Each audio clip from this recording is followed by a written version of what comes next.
ஏய் தெரியுமா? நீயும் தூங்க விட மாட்டேன்ற என்னையும் தூங்க விட மாட்டேன்ற. போர் என்ன அடி அடிக்குதுல்ல, பிரச்சனை? ஏதாவது ஒரு கதை சொல்லுங்க. என்ன கதை? எங்கள் அம்மா எனக்கு சொன்ன பாட்டி கதை இருக்கு, சொல்லவா? சொல்லுங்க. வடை கதை. ஒரு ஊரில் ஒரு பாட்டி வடை சுட்டுச்சான்.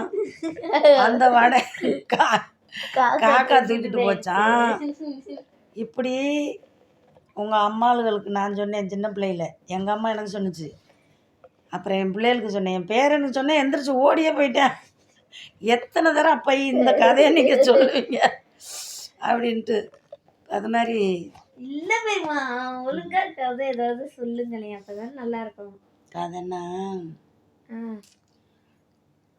ஒரு வேட்டைக்கு போகிறான். அப்போ தண்ணிக்குள்ளே இருந்து ஒரு ஆமை வெளியில் வருது.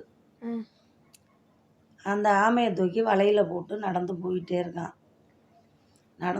இருக்கான். அப்படி போகும்போது ஒரு மான், ஒரு காகம், ஒரு எலி, 3 என்ன பண்ணுது, ஆஹா நம்ம ஃப்ரெண்டு தானே, இப்படி வேடம் தூக்கிட்டு போகிறானே, இதை எப்படியாவது நம்ம காப்பாற்றி ஆகணும் அப்படின்னு சொல்லி முடிவு பண்ணி 3 பேரும் சேர்ந்து ஒரு காமடேஷன் பண்ணி பேசுகிறாங்க. இதை காப்பாற்றாமல் விடக்கூடாது அப்படின்ட்டு. மான் என்ன பண்ணுது, வளைச்சி போய் வேடன் போயிட்டு இருக்கும்போது அவன் முன்னால் இறந்து போனது மாதிரி படுத்துக்குது. அப்படி படுக்கும்போது இவன் வேடம் பார்த்துட்டு, ஆகா நம்ம வச்சிருக்கிற வேட்டையை விட இது நம்மளுக்கு பல்காக கிடைக்கிது அப்படின்னு சொல்லிட்டு, மான் வந்து நம்மளுக்கு சரியான வேட்டைடா அப்படின்னு சொல்லிட்டு இதை இறக்கி வச்சுட்டு, வலையை இறக்கி வச்சுட்டு மான் பக்கத்தில் போய் தூக்க போகிறேன். தூக்க போகும்போது மான் எந்திரிச்சு ஓடுது, தொலை தூரத்தில் ஓடுது.